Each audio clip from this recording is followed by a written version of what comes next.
So today is May 4th, 2021, and this date has special significance for me, besides just the Star Wars thing, in that on May 4th, 2012, 9 years ago, I considered that day to be the worst day of my life. And some of you may be aware that last week I celebrated my 9-year survival of cancer anniversary. I choose to celebrate that every year on April 27th, which is the anniversary of my surgery that saved my life. However, on May 4th, I was still in the hospital. I'd been in the hospital for more than a week at that point, and that was the date of my very first PET scan. Which is something you get when you have cancer. It's an imaging scan where they use a radioactive glucose to light up areas in your body where cancer cells might be feeding and proliferating, and that way they can tell, if you still have any tumors or any growths that are starting to become tumors. I didn't really know that at the time. It was actually May 3rd when they first told me that I had cancer. Didn't know that when I went in for the surgery. Mine was kind of an interesting case in that way, but that morning I had my first PET scan, which I was, so scared and so nervous about. And then that afternoon, right when I thought that I was about to be released from the hospital, they found an infection in my wound. So I had a massive wound on my stomach from having the surgery. It was an emergency surgery, so they didn't have much time to plan or prepare for that, and it got infected because I hadn't done a full cleanse the way that you would if you had a planned surgery on your intestines. So when they found the infections, they actually had to remove the staples, and then my wound had to heal from the inside out, which was a process that I was really, not expecting, not familiar with, and was really scared about. And after the removal of those staples, I had to take a shower with my wound just open and hanging, two sides of it. It was one of the most horrific things, well, definitely the most horrific thing that I've ever seen, and it was my own body, and it was really scary. And then I had to have the wound vacuum placed, and I was attached to a machine for another week after that was just constantly suctioning to make sure the infection got cleared up. So because of all those factors and what a terrifying time it was in my life, I've always considered May 4th to be, May 4th, 2012 was the worst day of my life. But I've been doing a lot of reflecting and a lot of writing over the last year, and it just dawned on me within the last week that maybe May 4th actually wasn't the worst day of my life.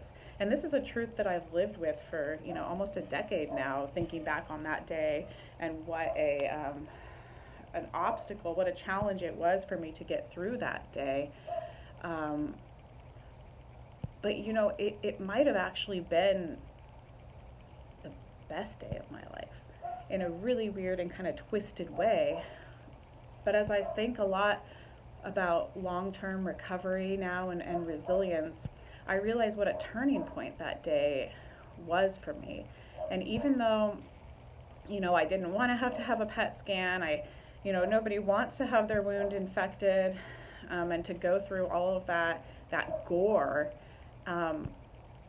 What if they hadn't found the infection then? It would have gotten worse. I would have gotten sicker. I don't even know what kinds of complications I might have had.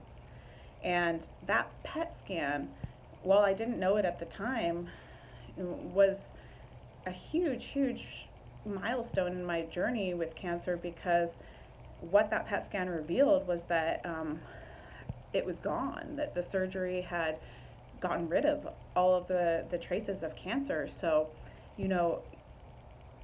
even though I didn't want to go through that was the best possible news and the best possible outcome for me, and what has enabled me to continue to live and to thrive for 9 years now, getting those results and not having to deal with a recurrence and not having to go through chemotherapy. So it was quite a revelation for me thinking about this over the last week. So I wanted to share it because I think that, sometimes we can get stuck thinking about these negative events that have happened and just categorize them in a way that, this is bad.